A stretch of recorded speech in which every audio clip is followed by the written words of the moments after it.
এটা নিতে দাও, ভিডিওটা নিতে দাও।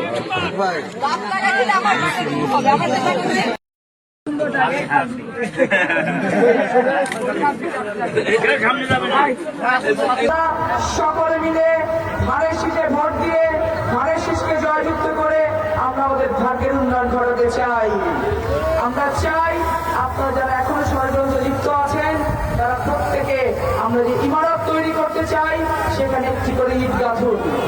আপনারা যদি মনে করেন যে আপনারা সেই ইট ভাঙার চেষ্টা করবেন, কি জবাব লালপুর বাগানে করার মানুষ আগামী 12 তারিখে দেবে সেইটা আপনারা আজকে এই নিবিড় হাই স্কুল মাঠে এসে দেখে যান। সৃষ্টি হয়েছে জনগণের, মানুষের যে আওয়াজ সৃষ্টি হয়েছে, ধানের শীষের যে আওয়াজ সৃষ্টি হয়েছে, আগামী 12 তারিখে প্রত্যেকটি ভোট কেন্দ্রে কেবলমাত্র ধানের শীষ ছাড়ার কোন আওয়াজ থাকবে না।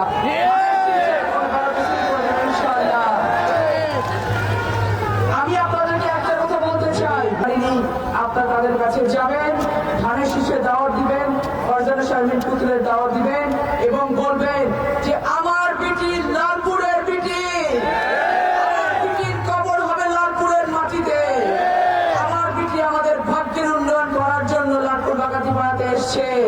আপনারা আমার বিটিকে ধানের শীষে একটি করে ভোট দিয়ে জয়যুক্ত করবেন।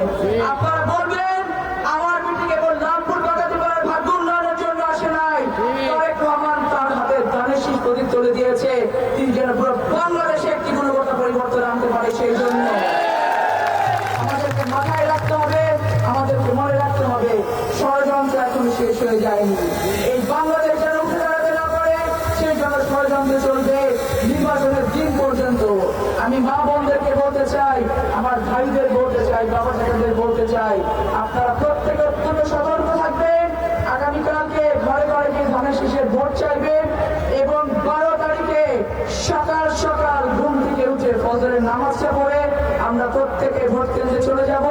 7:30 আমাদের কেন্দ্র খুলে যাবে, ব্যালট বাক্স খুলে যাবে। আমরা 7:30-টার মধ্যে যেন আমাদের লাইন পরিপূর্ণ করতে পারি এবং প্রত্যেককে আমি যেন ভোট কেন্দ্রে গিয়ে সবার আগে আমাদের মূল্যবান ভোটটা দিয়ে আসতে পারি, সেই ব্যবস্থা আমরা নিশ্চিত করব।